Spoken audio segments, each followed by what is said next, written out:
Welcome back to the channel, dear friends. It's an honor to share this space with you again, as we journey into one of the most powerful and inspiring stories I've encountered, a story that reminds us all that true spiritual strength doesn't always come dressed in robes of recognition or prestige. Sometimes it appears quietly, humbly, hidden in the most unexpected places. Today, we're exploring the life and presence of a seemingly invisible figure, a nun living in a modest temple tucked away from attention, without a title, without fame, without worldly status, and yet, her influence was profound. Those who met her described feeling as if they were in the presence of something rare, unshakable, and deeply transformative. How could someone so ordinary on the outside, living in such simplicity, hold such extraordinary power within? Let us begin by understanding where she lived, not a grand monastery with golden roofs or elaborate ceremonies, but a small temple resting on the outskirts of a quiet Taiwanese town. From the outside, there was nothing particularly remarkable about the place. No crowds, no festival flags, no queues of followers. But the moment one stepped through the threshold, the atmosphere changed. A sense of stillness would descend, not in an eerie or forced way, but like the hush that falls in a sacred forest, the kind of stillness that invites you to listen, not with your ears, but with your soul. She was always there, moving softly, tending to simple tasks, sweeping the floor, cleaning the altar, ranging flowers with the care of a mother dressing a child. She rarely spoke unless spoken to, and even then, her words were sparse, gentle, and measured, like someone who had long ago realized that truth needs no decoration.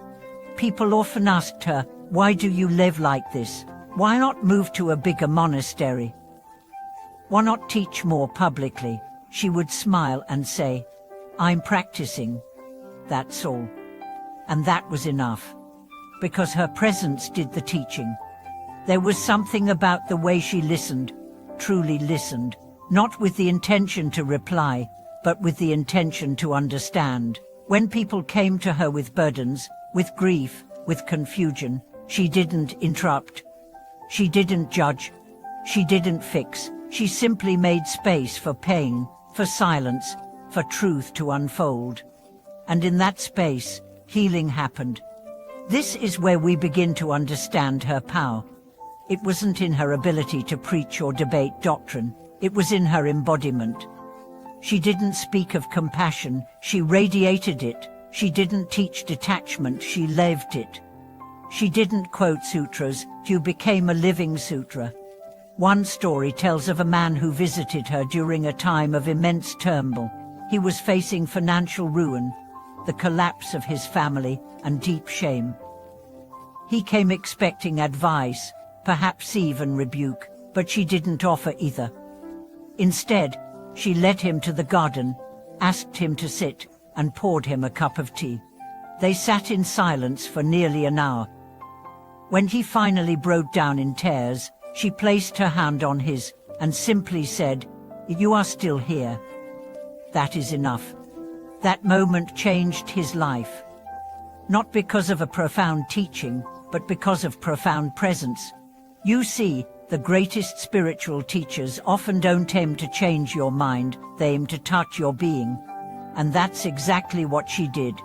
There's another tale of a woman who came to her seeking refuge from domestic abuse. She had no money, no home, no sense of self-worth left. The nun took her in, gave her a place to sleep, and quietly integrated her into the temple's daily rhythms, weeping, cooking, praying.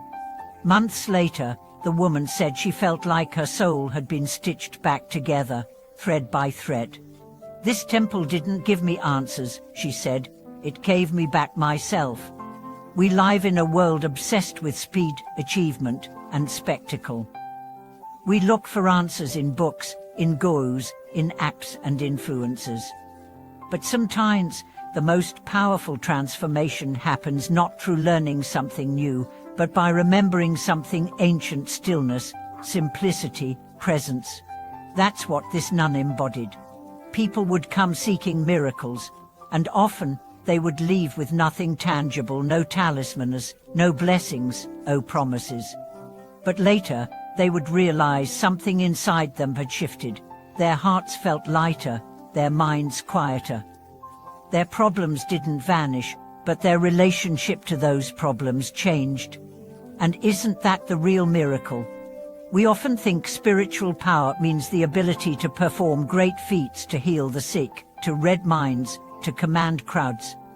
But true power lies in invisibility, in anonymity, in the strength to remain grounded in the midst of chaos, in the clarity to choose humility over fame, silence over noise, being over doing.